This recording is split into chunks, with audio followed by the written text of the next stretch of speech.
नमस्कार। पिछले व्याख्यान में हमने सामाजिक प्रतिमान क्या हैं उसकी विशेषताओं को देखा था।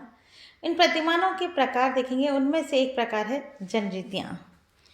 जनरीतियाँ शब्द का प्रयोग अमेरिका के येल विश्वविद्यालय के प्रोफेसर ग्रैहम समनर ने 1904 में अपनी पुस्तक फोक वेज में किया था।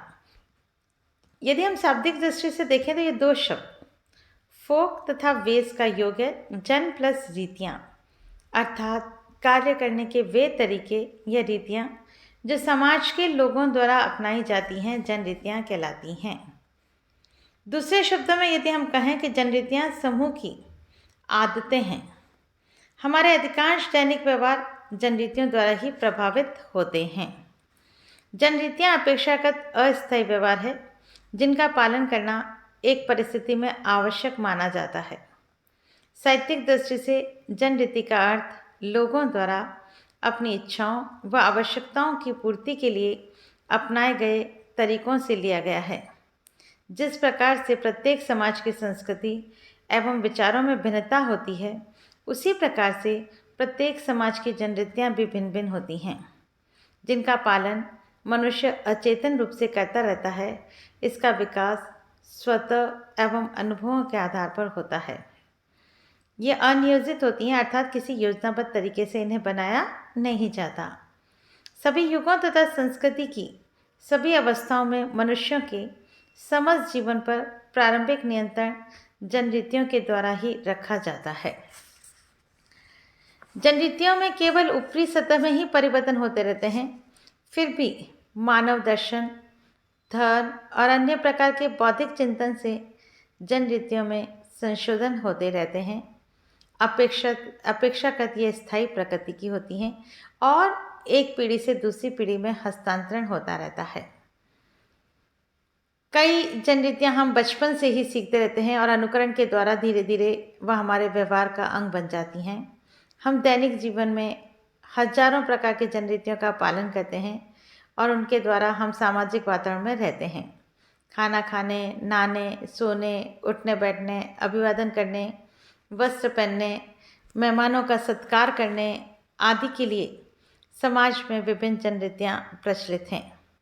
जनरीतियों का पालन करने के लिए हमें औपचारिक दंड की व्यवस्था तो नहीं होती, वरन अनौपचारिक तरीके से जैसे हंसी मजाक करना, निंदा करना, व्यंग्य करना आदि का सहारा लेते हैं।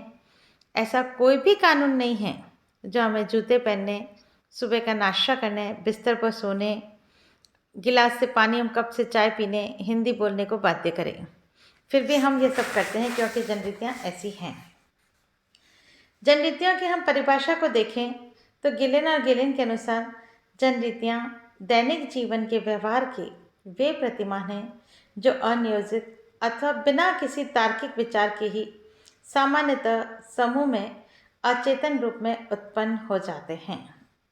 मतलब हमारे दैनिक जीवन का जो भी व्यवहार हम कर रहे हैं वह बिना किसी सोचे विचारे भी हमारे व्यवहार के तरीके में जनरीतियाँ स्वतः आ जाती हैं। हमें बहुत अधिक जागरूकता की आवश्यकता नहीं होती है। मैकाइवर और पेज कह रहे हैं कि जनरीतियाँ समाज में मान्यता प्राप्त अथवा स्वीकृत व्यवहार की प्रणालियाँ हैं। हमने अभी अर्थ में भी यही देखा कि हमारे समूह के द्वारा कुछ व्यवहारों को स्वीकृत किया गया, पीढ़ी दर पीढ़ी वह व्यवहार उसी रूप में चले आ रहे हैं, तो वही जनरीतियाँ कहलाते हैं। मैरिल एवं एल्ड्रिस के अनुसार शाब्दिक अर्थ में जनरीतियाँ जनता की रीतियाँ हैं अथवा सामाजिक आदतें हैं जो समूह द्वारा अपेक्षित हैं तथा दैनिक जीवन में व्यवहार के फलस्वरूप विकसित हुई हैं। इन्होंने वही बात दोहराई है कि जो हमारे समाज, हमारा समूह स्वीकृत कर रहा है, वही व्यवहार वास्तव में जनरीतियों के नाम से जाने जाते हैं। इन उपयुक्त सभी परिभाषाओं से जनरीतियों की कुछ विशेषताएं हमारे सामने आती हैं। उनमें वह पहली विशेषता है कि जनरीतियाँ समाज में व्यवहार करने की स्वीकृत तथा मान्यता प्राप्त रीतियाँ हैं। फिर जनरीतियाँ हमारे सभा में घुल मिल जाती हैं, हम अचेतन रूप से उनका पालन करते रहते हैं। जनरीतियों का जन्म स्वतः होता है और बार बार दोहराने से इनका रूप क्या हो जाता है, विकसित हो जाता है। जनरीतियाँ मानव के लिए क्या हैं, उपयोगी हैं। इनके आधार पर ही व्यक्ति सामाजिक मूल्यों एवं पर्यावरण से अपना अनुकूलन स्थापित करता है। बेरेस्टेड कहते हैं कि किसी समाज की जनरीतियों की सूची बनाना बहुत कठिन है, क्योंकि प्रत्येक समाज में इनकी संख्या असंख्य है और समाज के विकास के साथ साथ जनरीतियों की संख्या बढ़ती जाती है। नेक्स्ट है, जनरीतियाँ मानव व्यवहार पर नियंत्रण रखती हैं। समाज के सभी सदस्यों के व्यवहारों में एक रूपता उत्पन्न करती हैं। ये पीढ़ी दर पीढ़ी हस्तांतरित होती हैं और हर पीढ़ी के अनुभव इससे जुड़ते जाते हैं। जनरीतियों में व्यवस्था एवं समूह कल्याण की भावना निहित होती है। जनरीतियाँ अलिखित होती हैं, अतः ये कानून की भांति स्पष्ट नहीं होती। कुछ जनरीतियाँ बहुत महत्वपूर्ण होती हैं तो कुछ कम महत्वपूर्ण होती हैं, जिनका उल्लंघन करने पर बहुत अधिक तीव्र प्रतिक्रिया नहीं होती हैं। एक समाज की जनरीतियाँ प्राय दूसरे समाज से क्या होती हैं, भिन्न होती हैं और इनका पालन करने के लिए औपचारिक संगठन नहीं होता, बल्कि अनौपचारिक साधनों जैसे हंसी मजाक, व्यंग, आलोचना आदि की शक्ति इनके पीछे होती है। जनरीतियाँ समय के साथ परिवर्तित होती हैं, यद्यपि ये परिवर्तन का विरोध करती हैं। उदाहरण के लिए अभिवादन, भोजन, वस्त्र पहनने आदि की जनरीतियाँ जो वैदिक युग में थी, वे आज नहीं हैं। जनरीतियाँ अनियोजित एवं असंगठित होती हैं। चूँकि एक समाज की अपनी जनरीतियाँ होती हैं, अतः उससे संबंधित दंड व्यवस्था भी उसी समूह तक सीमित होती हैं। इसलिए एक व्यक्ति जिस समूह का सदस्य नहीं है, उसकी जनरीतियों का उल्लंघन करने पर सामाजिक आलोचना का उस पर कोई प्रभाव नहीं पड़ता।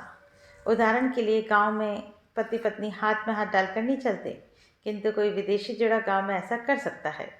गांव वाले उसकी आलोचना करते हैं तो इसका विदेशी जोड़े पर कोई प्रभाव भी नहीं पड़ता है। इस तरह से हर समाज की अपनी अपनी जनरीतियाँ होती हैं, हर संस्कृति पृथक पृथक होती हैं। जो समाज की स्वीकृत संस्कृति है, उसी के अनुरूप जनरीतियाँ निर्मित होती हैं। जनरीतियों का महत्व। जनरीतियाँ हमारे जीवन में काफ़ी महत्व है। हम सामाजिक सांस्कृतिक वातावरण में रहने की कला सीखते हैं। बार बार दोहराने के कारण जनरीतियाँ हमारे कार्य करने और विचार करने की आदत बन जाती हैं। वे हमारे मानसिक जीवन की अकथनीय सीमाओं का निर्माण करती हैं। ये हमारे व दूसरों के व्यवहारों के बारे में भविष्यवाणी करने की क्षमता प्रदान करती हैं, जिससे हम जीवन में सुरक्षा तथा व्यवस्था का अनुभव करते हैं। जनरीतियों का पालन करने पर व्यक्ति को ऐसी जनरीतियों का पालन करना व्यक्ति के लिए अनिवार्य है। उल्लंघन करने पर व्यक्ति को अपने सामाजिक संपर्क से पृथक पाते हैं। ऐसी अवस्था में समाज में उसका जीवन अत्यधिक कठिन हो जाता है। डेविस कहते हैं कि यदि मानव जीवन के आधारभूत तथ्य कहीं दिखाई देते हैं तो समाज की लोकरीतियों में, क्योंकि हम इन लोकरीतियों से अपना जीवन आरंभ करके उन्हीं तक सीमित रहते हैं। बेरेस्टेड इसका महत्व बताते हुए कहते हैं, कोई भी समाज इसके बिना नहीं रह सकता है। ये सामाजिक संरचना के अंग हैं और सामाजिक संबंधों और व्यवस्था को स्थिरता प्रदान करती हैं।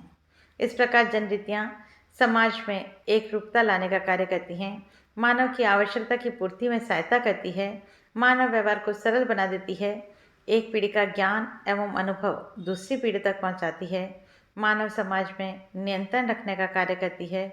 जनरीतियों के अध्ययन से हम किसी समाज के बारे में जानकारी प्राप्त कर सकते हैं। इस तरह से जनरीतियाँ हमारे व्यवहार के लिए अत्यधिक महत्वपूर्ण होती हैं। धन्यवाद।